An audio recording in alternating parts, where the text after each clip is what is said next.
The silence of 20 years did not break. It bled. It ended with the sound of lungs burning. They were sprinting through the razor waste, a canyon of obsidian glass. To Simon, the movement was a ritual.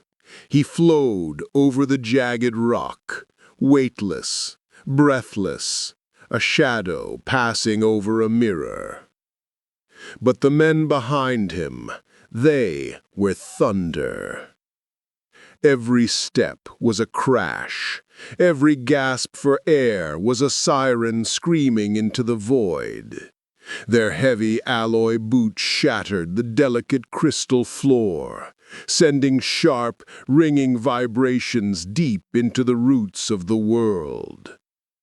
They were not just running. They were broadcasting their position to everything with an appetite. Simon skidded to a halt, his hand snapping out to seize Paul's shoulder. He didn't look at the man's face. He stared at the blinking red light on his pack. The distress beacon. It emitted a rhythmic, ultrasonic pulse.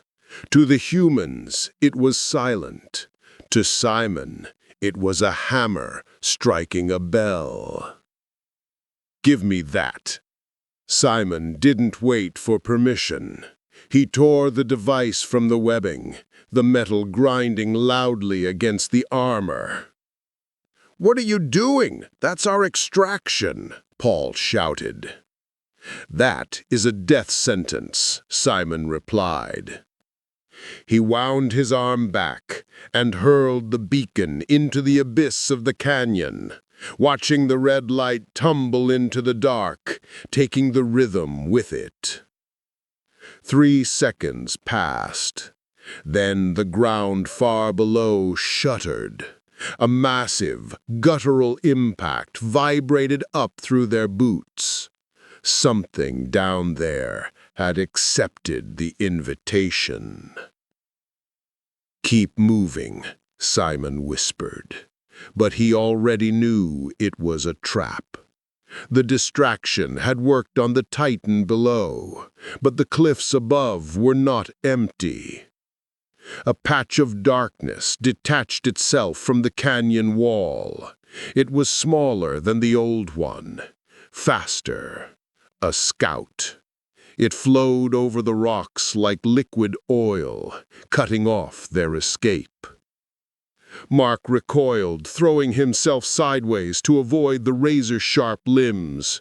He dodged the attack, but he could not dodge the landing. His heavy boot struck the slick obsidian at a fatal angle. The glass held. His bone did not. The dry snap of the fracture cut through the wind. Mark hit the ground, agony painted across his face. His chest hitched, inflating with the breath of a dying man.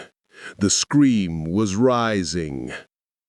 Simon turned his back, ready to vanish into the labyrinth.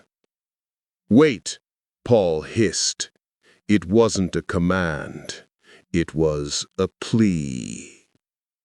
Simon halted. He looked over his shoulder. The scout was clinging to the obsidian spires directly above the soldiers, silent as a spider. The path to survival was open in front of him. The path to death was behind him. Simon closed his eyes, exhaling a sharp, angry breath.